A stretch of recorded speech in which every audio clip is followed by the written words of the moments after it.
Bonjour à tous et bienvenue dans cette nouvelle vidéo des paluches et des bouquins. Alors aujourd'hui, nous avons la joie d'accueillir Odon Lafontaine, dit Olaf. Bonjour cher monsieur, comment allez-vous? Bonjour Alexis, bonjour à tout le monde. Je vais très bien. Merci beaucoup de votre invitation. Bah, Très c'est un content de pouvoir m'adresser aux auditeurs de votre chaîne YouTube. Alors, ça va être une émission, on va dire, un peu polémique, hein, car on a pas mal d'auditeurs qui sont musulmans. Donc, n'y voyez pas une quelconque provocation, nullement. Toutes les voies sont ouvertes pour dialoguer, pour en parler, pour en discuter. Dans La Fontaine en est une, donc, qui nous vient avec le grand secret de l'islam, qui est une édition de 2020, donc qui est revue.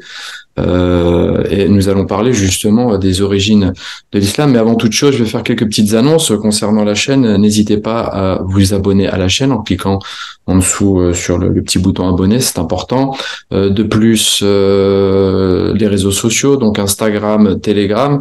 Et surtout, n'hésitez pas à aider la chaîne par des petits dons sur Tipeee, dont vous avez le lien juste en dessous dans la description. Ça permet de pérenniser la chaîne, car on fait ça en dilettante.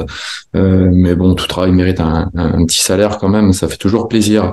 Donc, cher Odon, vous nous venez donc avec cet ouvrage, et la question est-ce que l'islam est une création du judaïsme, comme on entend si souvent parler au sein des milieux de droite ou autres dissidents? Ah oui, là, vous attaquez dur Oui, directement. oui, oui. Pour répondre simplement, non. Ça n'est pas une création du judaïsme rabbinique comme on le connaît aujourd'hui, Mhm. celui qu'on voit en Israël ou ailleurs. C'est un peu plus compliqué que ça, ne serait-ce que parce que le judaïsme a une histoire beaucoup plus complexe que celle du seul judaïsme rabbinique, qui est le judaïsme ultra majoritaire d'aujourd'hui. En revanche, on peut trouver dans l'islam, aux origines de l'islam en particulier, l'influence d'un courant juif qui a été déterminante pour la rédaction du Coran et pour les événements vraiment des débuts de l'islam. Mais je pense qu'on va détailler ça. On peut pas Mhm. ramener l'islam à cette seule influence-là. Mhm. L'islam, c'est quelque chose de très composite, en fait, qui a emprunté à son contexte et qui s'est fait petit à petit dans un processus qui a été quand même très long, de plusieurs siècles. Mhm. Il n'est pas apparu par la seule prédication de son prophète. Donc, il n'y a pas, vous dites, ce n'est pas sur 22 ans de révélation à Médine et à la Mecque. Non, non. Il y a une sorte de révolution en cours dans le monde de la recherche sur les origines de l'islam. Mhm. Et on va dire que maintenant, c'est même devenu du mainstream académique. Euh, le scénario traditionnel, on va dire islamiquement correct des apparitions de l'islam, qui avait expliqué jusqu'à présent l'apparition de l'islam justement par la prédication de son prophète, Mhm. est mis en cause de manière quand même assez frontale. Euh, Ça a démarré à partir du 19e siècle. Au 19e siècle, on a commencé seulement à cette époque-là de s'intéresser à l'histoire de l'islam, à l'histoire de ses origines, avec des méthodes scientifiques, des méthodes historiques. Mhm. À l'époque, on avait présupposé, puisque c'était grosso modo on va dire des laïcs qui travaillaient comme ça, que l'islam venait de l'expérience spirituelle de Mahomet, de sa communauté. Or, la recherche progresse à grands pas, et particulièrement depuis une vingtaine d'années. Et on sait maintenant que le contexte des origines de l'islam n'est pas du tout celui que décrit la tradition. La Mhm. tradition, comme vous l'avez rappelé, fait émerger l'islam entre la Mecque et Médine, Mhm. donc dans le Hejaz, une région relativement désertique de l'Arabie, en bordure de la mer Rouge, et qui aurait été pour la Mecque une région païenne. Et à Médine, il y aurait eu notamment une tribu juive. Or, ce qu'on sait maintenant, c'est qu'il y avait plus de paganisme en Arabie, Mhm. même résiduel, au 7e siècle. Les Arabes, à cette époque-là, étaient tous chrétiens. Certains étaient judaïsés, mais ils étaient tous chrétiens. Ils avaient été évangélisés, christianisés par les églises araméophones du Mhm. Moyen-Orient. On a même des sources qui nous expliquent que le roi de tous les Arabes, puisqu'il y a eu une confédération de toutes les tribus arabes sous l'autorité de l'Empire perse, sous l'égide de l'Empire perse au VIe siècle, ce roi-là a été baptisé avec ses troupes. Donc on peut plus parler de polythéisme arabe en fait. Alors évidemment, à la Mecque, on n'a quasiment pas d'informations sur ce qu'il y avait à la Mecque, puisque c'est un site très reculé et on peut pas y faire de fouilles. En revanche, on sait que il n'est pas possible physiquement que la Mecque telle qu'elle est décrite dans les traditions musulmanes, la Mecque pré-islamique, ait pu exister là-bas. Si je reviens sur le contexte religieux, j'ai parlé d'Arabes judaïsés. Là aussi, on va rentrer un peu dans le détail du judaïsme. En fait, il faut comprendre que nous, on considère généralement le judaïsme en fonction de ce qu'est le judaïsme rabbinique aujourd'hui, c'est-à-dire un judaïsme exclusif qui se transmet par le sang de la mère. Or, dans l'histoire, ça n'a pas été le cas. Au temps de Jésus, par exemple, vous avez des juifs dits des nations, des prosélytes. C'est le mot savant pour les désigner. C'est-à-dire qu'on pouvait se convertir au judaïsme, il fallait pas forcément être juif par sa mère. Et donc, il y a eu beaucoup de conversions au judaïsme. Et il y avait des Arabes judaïsés. On a des historiens qui en parlent. On parle de leur présence en Palestine et très vraisemblablement en Arabie aussi au VIIe siècle. Et enfin, quand on étudie le Coran en détail, on y trouve une influence qu'on pourrait qualifier de juive. Alors attention, c'est pas du judaïsme rabbinique là encore. Le judaïsme rabbinique est mentionné et très sévèrement condamné dans le texte coranique. Et c'est d'ailleurs la source de la condamnation du judaïsme aujourd'hui, qui est celle de la doctrine islamique.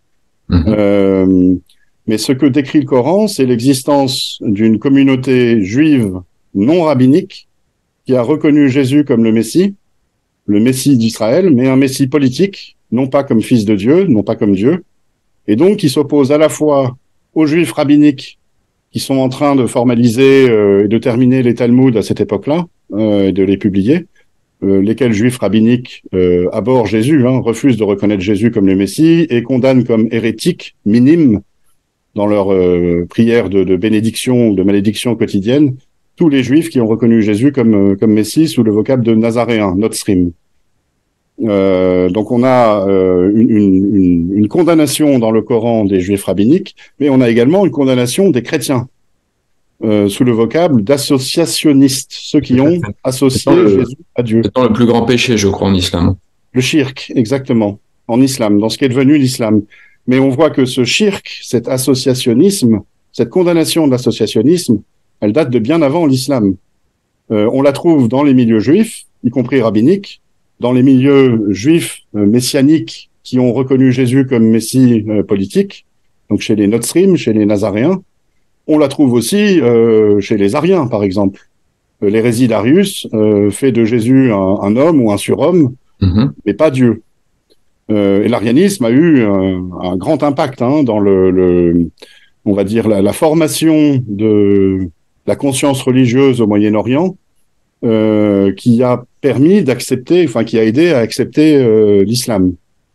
Donc un contexte religieux, vous voyez, qui est très différent du contexte païen, où les hommes de ce temps étaient censés adorer des cailloux, des sources, des oasis, des montagnes ou des étoiles. Et d'ailleurs, c'est le Coran lui-même qui en rend compte. Si on lit le Coran, on voit que c'est un texte qui est complètement pétri de Bible, d'histoire biblique, de concepts bibliques et de concepts religieux très sophistiqués. On parle de Messie, on parle d'Esprit de Dieu, on parle de la fin des temps. Et c'est pas des concepts qui sont expliqués dans le Coran.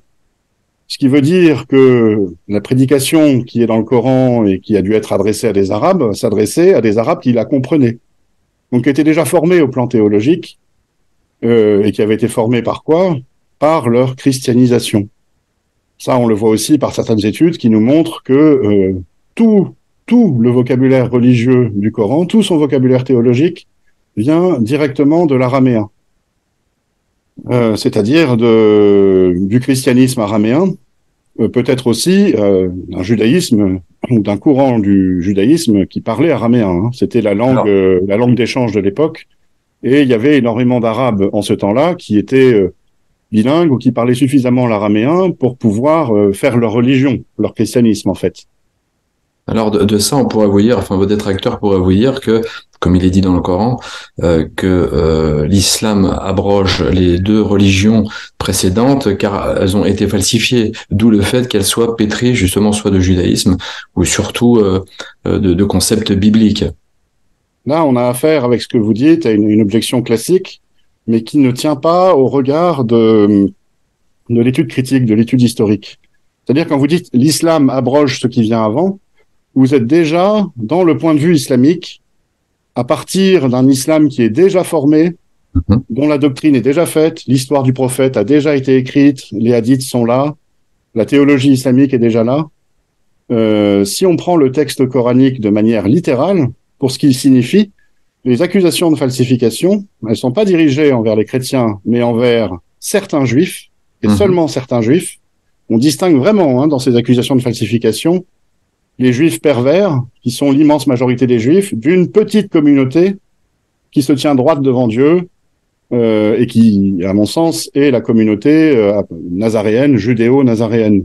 Mhm. Donc la falsification, en fait, qui va de pair avec l'accusation de coufre. Le coufre, étymologiquement, c'est le fait de recouvrir. En fait, ça Créant. désigne l'écriture des Talmuds. Malheur à ceux qui écrivent une écriture divine de leurs propres mains, dit le Mhm. Coran. Et c'est ce qu'ont fait notamment les rabbins, les juifs talmudiques, qui ont écrit les Talmuds, qui viennent recouvrir en quelque sorte l'écriture sacrée, la Torah, les psaumes, ce qu'on appellerait dans le monde chrétien l'Ancien Testament, et qui lui donnent une surcouche d'interprétation qui notamment interdit de reconnaître Jésus comme le Messie. Mhm. Vous voyez encore des éléments là pour le contexte religieux des origines de l'islam, mais il y a un autre élément qui est capital, c'est et qui est redécouvert, qui est approfondi, on va dire aujourd'hui par les chercheurs. Alors moi je m'appuie sur les travaux du Père Gallet, mais dans mon édition de 2020 du Grand Secret de l'Islam, j'ai tâché de faire une synthèse aussi de ce que les autres chercheurs découvrent. Le travail du Père Gallet datant de 2004. Il y a énormément de choses qui émergent depuis. Voilà, ça c'est la thèse du Père Gallet. Je pourrais vous montrer euh, ça, par exemple, l'histoire Mhm. du Coran, qui est le premier tome de ce gros coffret. Si j'arrive à l'attraper, le Coran des historiens, sorti en 2019, C'est quand, oui. dirigé par deux islamologues français au top niveau mondial, Guillaume Di, Mohamed Ali, Amir Mouedzi, qui Mhm. nous explique ce contexte des origines, et notamment le contexte politique.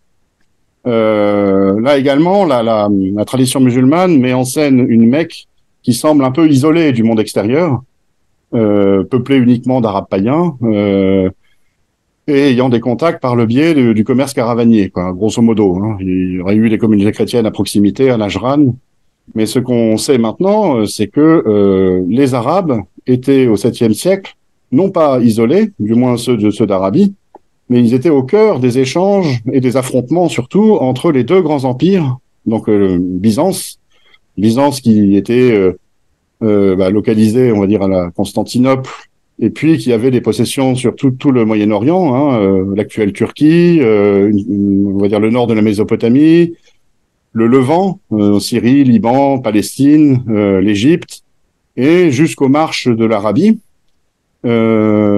Byzance affrontait l'Empire perse, qui est l'empire de la terre en Mésopotamie, aux marches également de l'Arabie, et puis à l'est vers l'Iran et les terres les terres plus orientales. Et à partir de 602, un conflit qui renaît entre ces deux puissances, qui s'est jamais vraiment interrompu, et une guerre totale se déclenche avec, dans un premier temps, une offensive perse qui va jusqu'à la conquête de Jérusalem. Ils vont jusqu'à Jérusalem. Et dans un second temps, à partir de 620-622, une riposte, on va dire, de l'Empire byzantin, qui va finir par vaincre l'Empire perse avec une capitulation totale. La Mésopotamie est occupée, la capitale perse est occupée, et l'empereur signe sa reddition complète. Or, les Arabes, traditionnellement, étaient employés par les deux empires pour surveiller les marches de leurs empires. C'est-à-dire qu'il y avait traditionnellement des tribus arabes affiliées à l'Empire byzantin et d'autres affiliées à l'Empire perse. Toutes chrétiennes, hein, d'ailleurs, au 7e siècle. Et donc les Arabes étaient à ce moment-là au cœur des affrontements, au cœur du jeu de pouvoir. C'est très important parce que on va le voir, l'effondrement de l'Empire perse et l'épuisement de l'Empire byzantin dans sa lutte contre l'Empire perse ont laissé un grand vide du pouvoir que certains Arabes vont pouvoir exploiter pour le prendre. Et enfin, il y a un autre élément de contexte qui est capital si on veut comprendre les origines de l'islam, et qui là aussi était dans la thèse du père Édouard Marie Gallet, mais qu'on retrouve maintenant bien davantage développé dans ces nouveaux travaux que je vous ai montrés, ceux-là en particulier. C'est le contexte apocalyptique. C'est-à-dire qu'au début du 7e siècle, le Moyen-Orient croit que la fin du monde arrive. Il y a beaucoup de parallèles avec notre époque, hein. Il y a des épidémies, des guerres atroces, hein. Cette guerre dont je vous parle entre Perse et Byzance fait des ravages. Elle ravage les cultures, elle tue les jeunes dans les combats, elle empêche les récoltes, donc. Tandis que il y a des résurgences des grandes épidémies de peste qui avaient eu lieu au siècle précédent, des tremblements de terre, des phénomènes cosmiques, et dans un Moyen-Orient qui à l'époque est on va dire à 95% chrétien ou christianisé, et quelques pourcents juifs, quelques pourcents de zoroastrisme, dans un contexte de fin des temps, on attend la venue du Messie. Et on pense que le Messie va venir rétablir la situation, établir le royaume de Dieu sur terre, en quelque sorte. Et pour certains, et en particulier pour le courant juif dont il est question dans le texte coranique, il y a même l'espérance qu'on puisse hâter le retour du Messie. Ça, c'est quelque chose de typiquement juif, hein, de vouloir hâter le retour du Messie. On le voit aujourd'hui. En rétablissant le culte juif traditionnel, mosaïque, ancien, à Jérusalem, au temple de Jérusalem. Donc en rebâtissant, en relevant le temple. C'est un leitmotiv qui revient dans le Coran, dans le texte coranique, si on le lit de manière critique, d'aller à Jérusalem, y relever le temple, et on peut après faire cette hypothèse-là, puisque le Coran est vraiment très très orienté vers l'imminence de la fin des temps, hein, qui est décrite comme vraiment devant être imminente. Les auditeurs de la prédication la verront. On peut penser à ce moment-là que Jésus va revenir. Jésus est dans le Coran de manière assez bizarre. Il y est à la fois très présent, bien plus que le prophète de l'islam, et en même temps, son rôle dans la fin des temps en est absent. Comme si on en avait retiré, en fait. C'est très étonnant. C'est Amir Mouedzi, le chercheur français dont je vous parlais, qui en parle très bien en expliquant comment est-ce que c'est possible qu'un livre qui soit autant pétri de contexte biblique, avec l'idée du Messie, donc, qui annonce l'imminence de la fin des temps, occulte en quelque sorte le retour du Messie, et ce alors même que la tradition islamique, qui a été mise par écrit quelques siècles plus tard, parle du retour du Messie. Oui, c'est ça. En fait, il parle du retour du Messie et du Mahdi, cet imam qui fera, je crois, une dernière prière. Alors, dans la tradition musulmane, on trouve également les hadiths pour dire qu'il n'y a pas de Mahdi, sinon Jésus, fils de Marie. On peut penser que cette, on va dire, dissociation entre le personnage du Messie et le personnage du Mahdi vient de la construction ultérieure de l'islam, mais qu'initialement, c'était un même personnage dont on attendait la venue de manière imminente. On trouve ça aussi dans le hadith. Par celui qui tient mon âme entre ses mains, ça on trouve ça dans Boukhari, le prophète aurait dit que le Messie Jésus, fils de Marie, va revenir de manière imminente pour juger l'humanité. Ce qu'on voit par ailleurs dans le travail historique, c'est qu'il y a eu effectivement une conquête, c'est même plusieurs, il y en a eu deux, mais il y en a une qui a réussi, conquête de Jérusalem en 600, à peu près en 638, qui a mené, et c'est là un des éléments nouveaux qui ont émergé depuis une vingtaine d'années, au relèvement du temple. Donc il y a eu un troisième temple, construit par une alliance entre des gens décrits comme des juifs par les chrétiens qui tenaient Jérusalem à l'époque et certains arabes conquérants. Il y a eu ensuite une dispute entre ces juifs et ces arabes, une expulsion des juifs en question, et le début de ce que la tradition musulmane appelle la fitna, la guerre entre factions arabes. Ce qui s'est passé, en fait, c'est que les deux pouvoirs s'étant effondrés, byzantins et perses, des factions arabes diverses, plus ou moins unies dans une même pensée apocalyptique, ont commencé de prendre le pouvoir là où il était vacant. Il y a eu un transfert du pouvoir des puissances coloniales ou impériales à leurs anciens affidés arabes. Et comme ça, vous avez la Syrie qui est prise par une faction arabe, vous avez l'Égypte qui est prise par une faction arabe, en Mésopotamie, des troupes d'occupation arabes qui prennent le pouvoir petit à petit aussi, avec des batailles parfois contre les forces impériales ou ce qu'il en reste.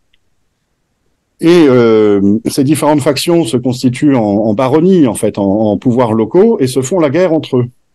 Et elles se font la guerre sur la prétention à pouvoir régner au nom de Dieu. Ce qu'on comprend, en fait, c'est que le projet de faire revenir le Messie visait donc à établir, à ce qu'il revienne physiquement sur terre pour prendre la tête des armées et établir le royaume de Dieu sur terre, le règne de Dieu sur terre. Mais il n'est pas revenu. Et c'est ça qui a mené à la fitna, aux guerres fratricides. C'est-à-dire que les Arabes ont commencé déjà de se retourner contre leurs inspirateurs nazaréens, juifs nazaréens, ou du moins certains d'entre eux se sont retournés contre eux, d'autres continuaient de les soutenir. Certains ont continué de vouloir attendre Jésus et son retour à Jérusalem. D'autres ont dit, bah non, c'est nous qui allons nous occuper du règne de Dieu puisqu'on a le pouvoir. Certains ont même prétendu être Jésus lui-même qui revient. C'est le cas d'Ali. Dans la tradition chiite, Ali se présente comme étant la parousie, comme étant une sorte d'incarnation de Jésus revenu sur terre. Donc, tous ces gens-là se battent, et le cousin ça fait émerger petit à petit des chefs de plus en plus forts. Quand Muawiyah, par exemple, qui est dans la tradition musulmane le 5e calife, fait tuer, prend le pouvoir à Ali, il règne à la fois sur la Syrie, le Levant, le Levant et l'Égypte. Mais quand ses descendants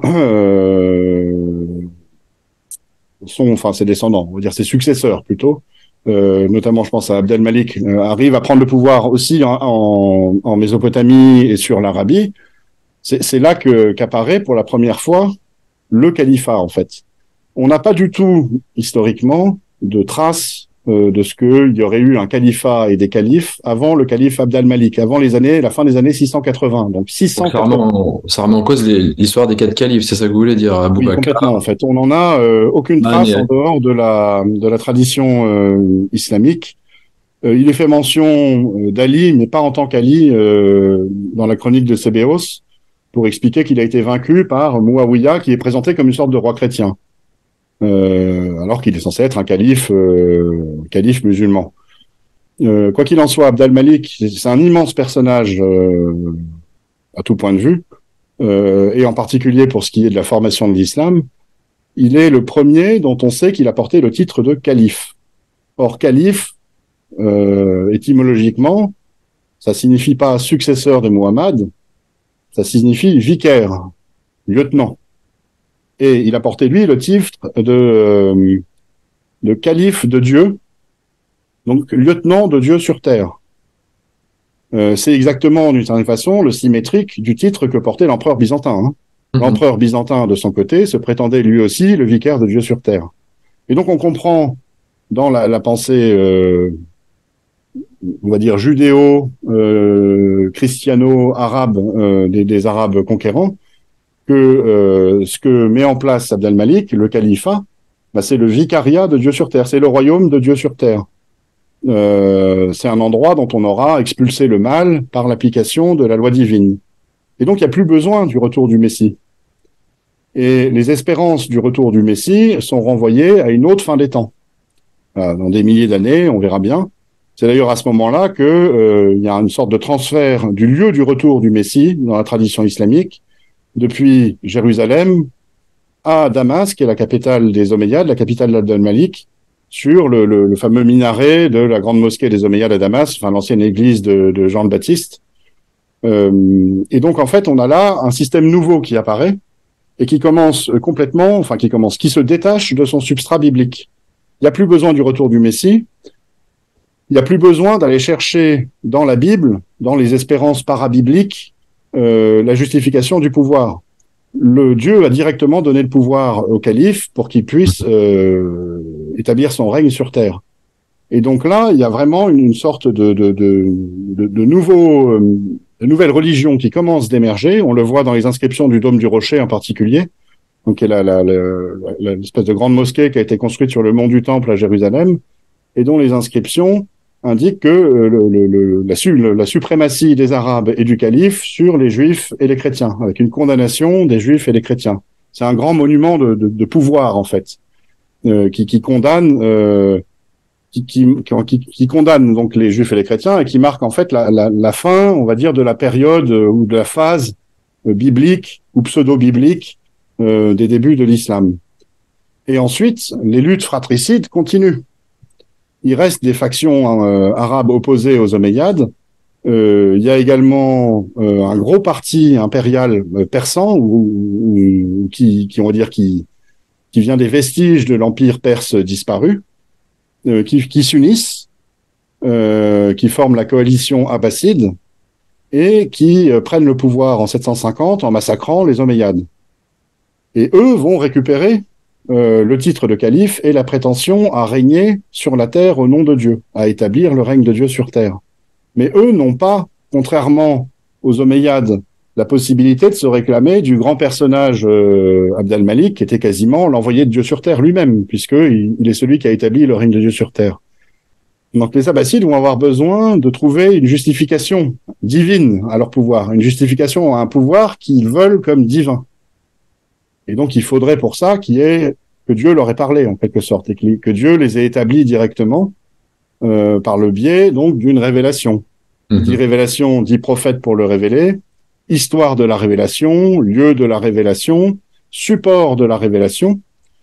Et donc, c'est sous les Abbassides qu'on va voir l'histoire du prophète est écrite, avec beaucoup d'itérations, hein, ça va prendre beaucoup de temps. Les premières biographies du prophète ont disparu, remplacées par des biographies meilleures, à mesure que, dans le même temps, on va construire l'islam en tant que religion. Donc en fait, ça va emprunter tout ça à certains des événements historiques du 7e siècle. Hein. Il a vraiment existé un ou plusieurs personnages surnommés Muhammad, dont le souvenir est resté quand même dans les mémoires collectives. On le retrouve dans certains hadiths. Et à partir de là, on va construire une figure prophétique sur le modèle biblique qui va justifier l'islam comme étant une révélation divine qui donne le pouvoir au calife et qui donne aux musulmans la prétention de pouvoir régner sur le monde au nom de Dieu, d'être les garants du bien et du mal sur la terre, hein, les califes de Dieu sur terre. C'est ce qu'on va trouver dans le texte coranique. Et on va établir à ce moment-là le Coran comme écriture sainte, divine, révélée, étant le mot à mot de Dieu. Ça, c'est le calife Al-Mutawakkil au 9e siècle qui le proclame. Non, je vous coupe un instant. Donc, le Coran, d'après vous, serait une création liée à un contexte historique et politique, géopolitique, géostratégique de l'époque, et apparaîtrait donc les premières sourates, premiers versets, peu importe, serait de quelle époque, vous dites? Alors, l'essentiel du Coran date du 7e siècle. Mais, on va dire, sa divinisation et sa mise en avant comme révélation divine par un prophète, ça, c'est 8e, 9e, 10e, 11e siècle. En fait, le Coran, très lointainement, il vient de prédications inspirées par les judéo-nazaréens. Il reprend tout un ensemble, on va dire chrétien, culturel chrétien. On va y retrouver des histoires qui avaient cours chez les chrétiens arabes, revues et corrigées pour justifier les prédicateurs et haranguer les Arabes en essayant de les faire rentrer dans le projet d'aller prendre Jérusalem. Ce qui s'est passé au moment des guerres fratricides du 7e siècle, c'est que les différentes factions qui avaient gardé des manuscrits, des prédications, mettaient en avant leurs manuscrits comme les justifiants dans leur prétention à prendre le pouvoir. Et ce qu'on sait maintenant, ça c'est les travaux les plus récents. Je pourrais vous citer Stephen Shoemaker, son livre Créer le Coran, Creating the Quran, qui date, je crois, de l'année dernière, qui explique bien que même s'il y a eu donc des manuscrits dits coraniques au 7e siècle, c'est sous le califat d'Abd al-Malik que la version à peu près définitive du Coran est faite. Vraisemblablement en reprenant... Pardon, Alexis. Excusez-moi, on dit qu'elle a été compilée par Othman ibn Affan, je crois. Oui, dans la tradition islamique, c'est ce qui est dit.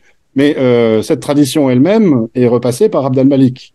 Abd al-Malik est le cousin d'Othman. Hein. C'est très malin d'expliquer qu'on aurait un texte qui nous justifierait, mais que c'est pas nous qui l'avons créé, mais c'est mon cousin. C'est mon cousin 30 ans avant. Donc ça le légitime d'autant plus. Quoi qu'il en soit, la divinisation du Coran et le fait qu'il devienne le support même de la révélation divine du prophète de l'islam, ça c'est un concept qui vient plus tard. Abd al-Malik n'a pas besoin de révélation divine. D'une certaine façon, il a le pouvoir, Dieu le lui a déjà donné. Ceux qui vont avoir besoin d'une révélation divine, c'est peut-être ses successeurs lointains qui auront du mal à tenir la comparaison avec le grand calife Abd al-Malik, mais surtout les Abbassides, qui, ayant massacré les descendants d'Abd al-Malik, ne peuvent pas se prévaloir du choix de Dieu, en quelque sorte, autrement que avec une sorte d'artifice qui est de dire Dieu nous a choisis, il y a eu une révélation divine, le prophète a dit, ça a établi comme ça le califat. Et en fait, on a comme ça une construction d'islam qui se fait à rebours. Il va y avoir une réinvention, une invention en quelque sorte, ou une reconstruction d'une histoire des origines, une reconstruction de l'histoire du prophète qui est destinée à donner un sens islamique au Coran. Ça, c'est très important et c'est très difficile à comprendre, à la fois où ça peut être très simple aussi. C'est-à-dire que le texte coranique, en lui-même, il vient donc du 7e siècle, peut-être même des prédications ou des inspirations viennent d'avant. Hein. Si on prend l'histoire des 7 dormants d'Éphèse qu'on va retrouver sous comme étant les gens de la caverne dans le Coran, c'est une homélie de Jacques de Sarroug, donc qui est un évêque syriaque araméophone, chrétien, qui date de bien avant les débuts de l'islam. Une histoire populaire qui avait cours dans les milieux chrétiens araméophones et arabes, et qui a été reprise pour impressionner l'auditoire, se l'amadouer et essayer de le faire rentrer dans le projet de conquête de Jérusalem.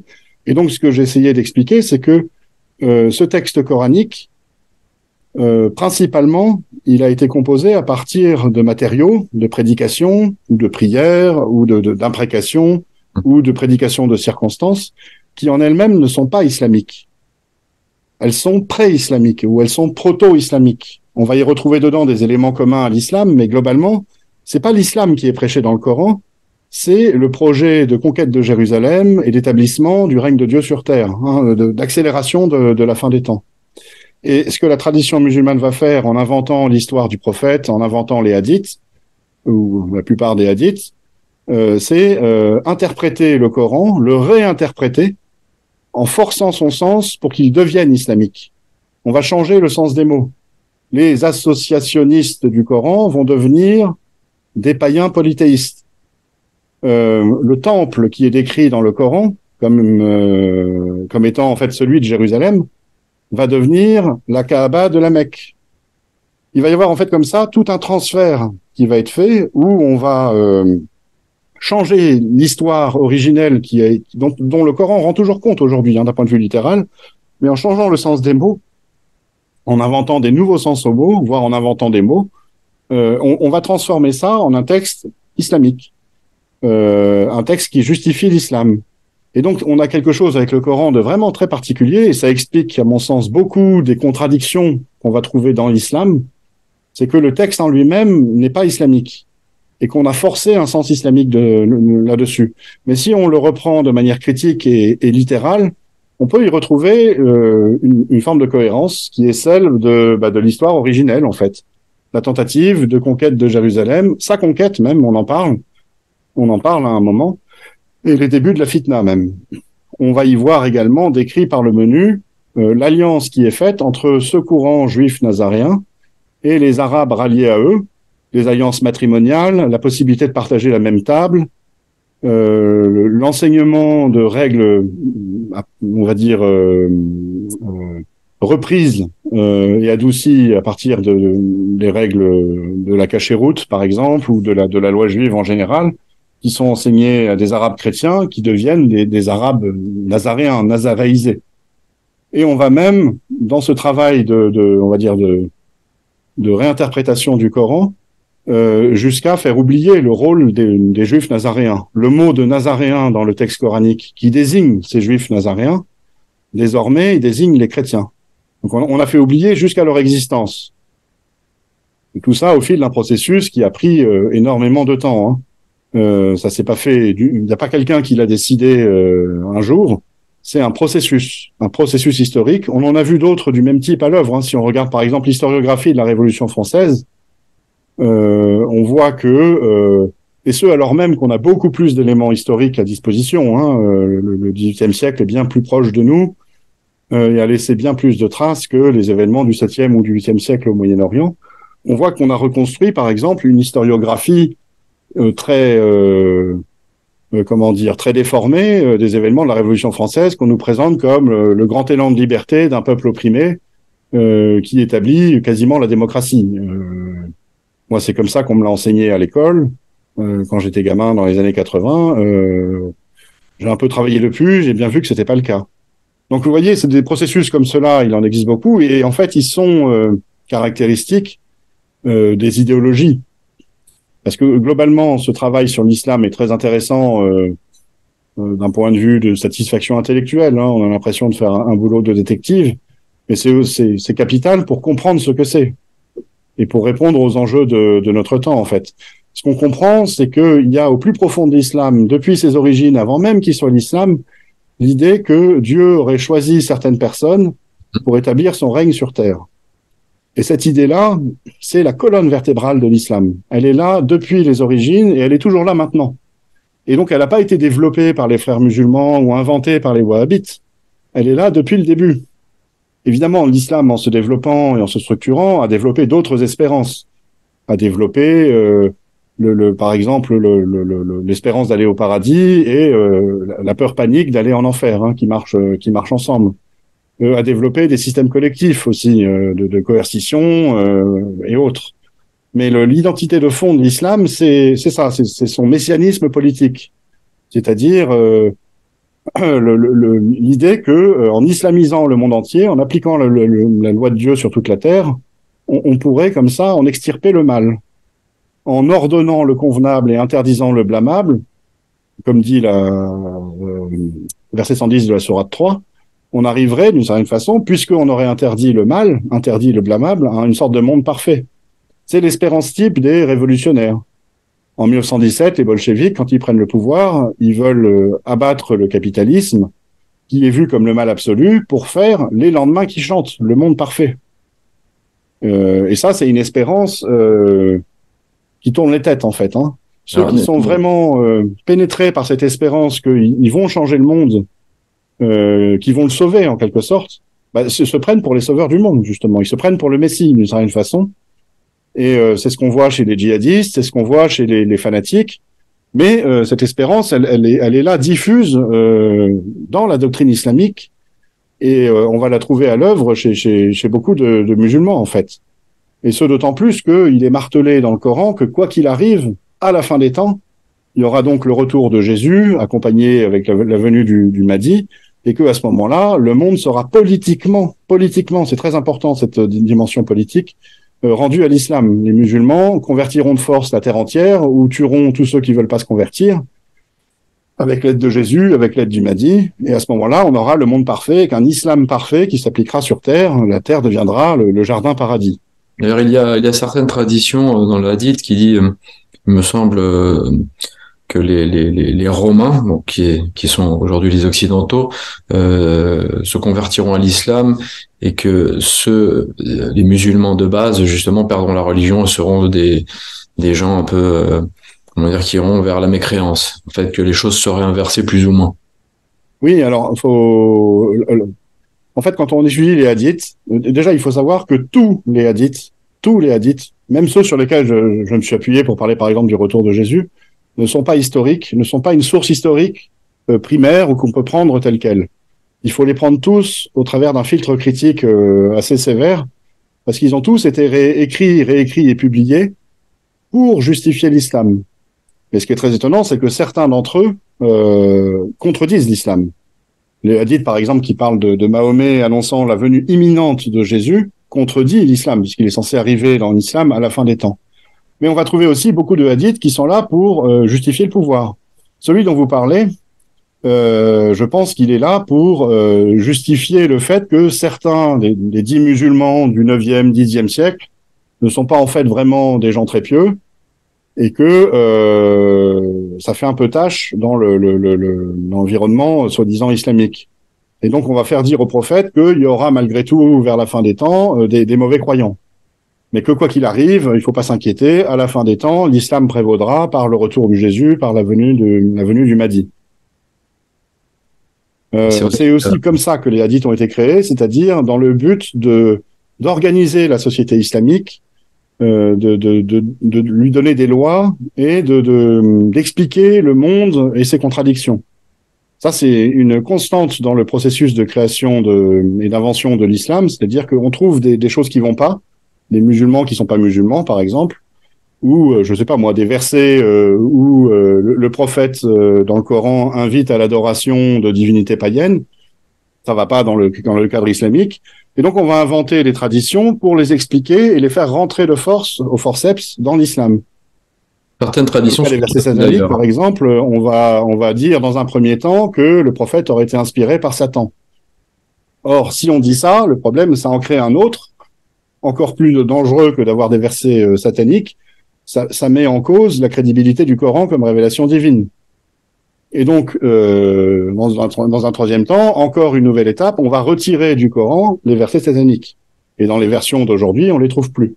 On les trouve plus que dans des recensions du 10e ou du 11e siècle, dans lesquelles, justement, on voit que le prophète appelle à l'adoration de divinités païennes. Ce qui montre bien, au passage, qu'on n'a pas affaire, depuis le début, à une révélation ou un discours monothéiste comme l'islam le prétend. On a une dimension aussi apocalyptique qu'on retrouve beaucoup dans les traditions, donc ça rejoint ce que vous disiez par rapport à l'annonce des fins des temps, où Mohamed dit que certains signes de fin des temps seront, il y aura plus de respect, je crois, envers les parents, les gens parleront dans la rue. J'ai vu passer, ça circule beaucoup sur les réseaux sociaux. Des élévations se construiront dans les déserts, faites par les Bédouins, les va-nu-pieds.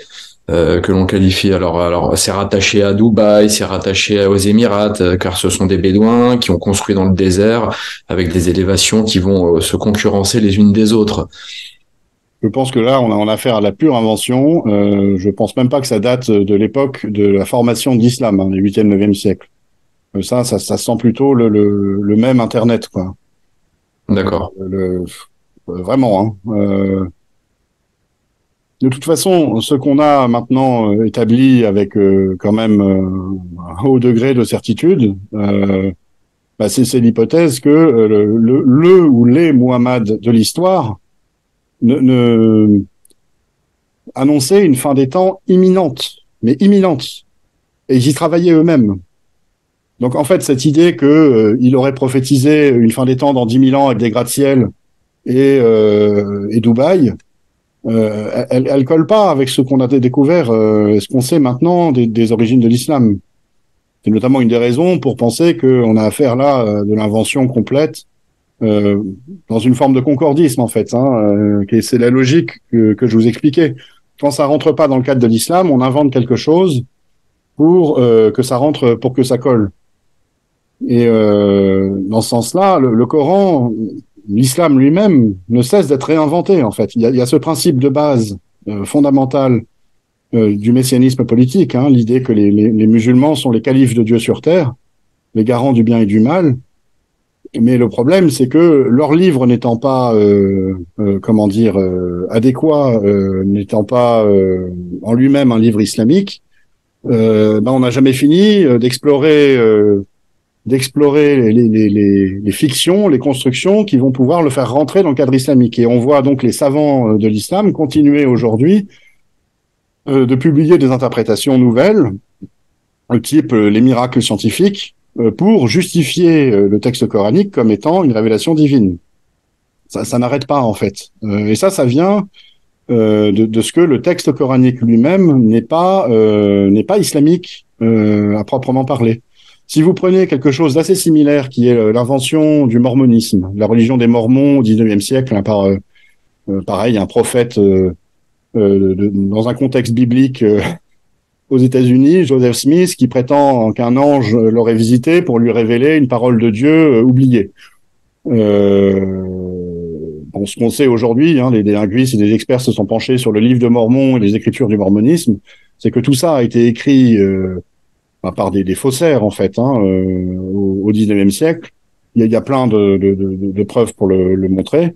En revanche, ce que le mormonisme a pour lui et que n'a pas l'islam, c'est que son livre a été écrit pour sa religion. Alors que le Coran vient de textes qui, originellement, au 7e siècle, étaient pré-islamiques, proto-islamiques, et pas encore islamiques. Donc en fait, il n'y a pas besoin d'inventer des sens nouveaux au texte, au livre de Mormon. Il est déjà prêt à l'emploi, même si sa lecture montre l'imposture, hein. Il est écrit dans le style de la Bible du King James, du roi Jacques, alors que il est censé être traduit de l'égyptien ancien ou de l'hébreu ou de l'araméen. Enfin, ça n'a pas. Je vais pas rentrer là-dedans, Oui. mais on n'a pas ces problèmes de cohérence en fait qu'on va trouver dans le Coran, avec l'exemple type des versets sataniques, qui est magistral et qui aide à comprendre le processus de construction. Très bien. Eh bien, écoutez, ainsi va s'achever notre émission, cher Odon. Je vous remercie infiniment d'être passé. On aura l'occasion certainement d'aller sur d'autres thèmes, car nous en avons discuté ensemble déjà. Je peux vous proposer une chose aux auditeurs qui veulent approfondir. C'est leur dire que vous avez présenté mon livre Le Grand Secret de l'Islam. Vous le trouverez librement en PDF sur mon site internet legrandsecretdelislam.com. Vous pouvez le télécharger, c'est le même. Il est même plus fourni en PDF puisque j'ai pu mettre plus d'images dedans. Et puis, je peux inviter aussi les auditeurs à aller sur ma chaîne YouTube, où j'ai pas mal de conférences, les miennes, et puis celles de chercheurs avec qui je suis pas forcément d'accord à 100%, mais qui, à mon avis, font avancer la compréhension des choses. Je vais mettre tout ça en lien juste en dessous de la vidéo. Ça sera en lien, oui, parce que parfois je vois certains commentaires qui cherchent l'ouvrage et tous les ouvrages à chaque fois des auteurs sont dans la description. Voilà. Donc, Le Grand Secret de l'Islam, vous pouvez vous le procurer donc en dessous dans le lien. Au niveau des commentaires, si je vois que ça déborde et que ça commence à ne pas être très sympa ou quoi que ce soit, on peut être d'accord ou pas d'accord, hein. La chaîne ici a pas vocation de se placer pour l'un ou pour l'autre. On écoute des voix et je couperai les commentaires. Voilà. Oui, en tout cas, je peux intervenir aussi. Hein. Je pourrais ajouter que ce que je présente là, c'est pas une révélation divine, justement. C'est pas une parole d'autorité. Ce sont des hypothèses qui viennent de la méthode historique, la méthode scientifique en fait, et que en tant que tel, tout est questionnable. Tout est questionnable. Ce serait pas justement un travail scientifique si on pouvait pas mettre les choses en question, mais ça se fait dans le cadre de la méthode scientifique. Oui, bien entendu. C'est-à-dire avec logique, avec rigueur, on présente des faits, on argumente. Et moi, c'est ce que je fais avec beaucoup de débatteurs depuis un moment. Hélas, je trouve aussi beaucoup de gens qui sont bloqués dans l'idéologie et qui sont incapables de raisonner autrement que par des arguments d'autorité qui n'ont pas vraiment de valeur dans un débat scientifique, hein, ou des arguments moraux. C'est bien, c'est mal. Bah, la science se fiche un peu du bien et du mal. C'est pas son but d'établir si une chose est morale ou immorale, quoi. Bien, je vous remercie, cher Renaud Lafontaine, dit Merci Olaf. Alexis. Et puis je vous dis à très bientôt.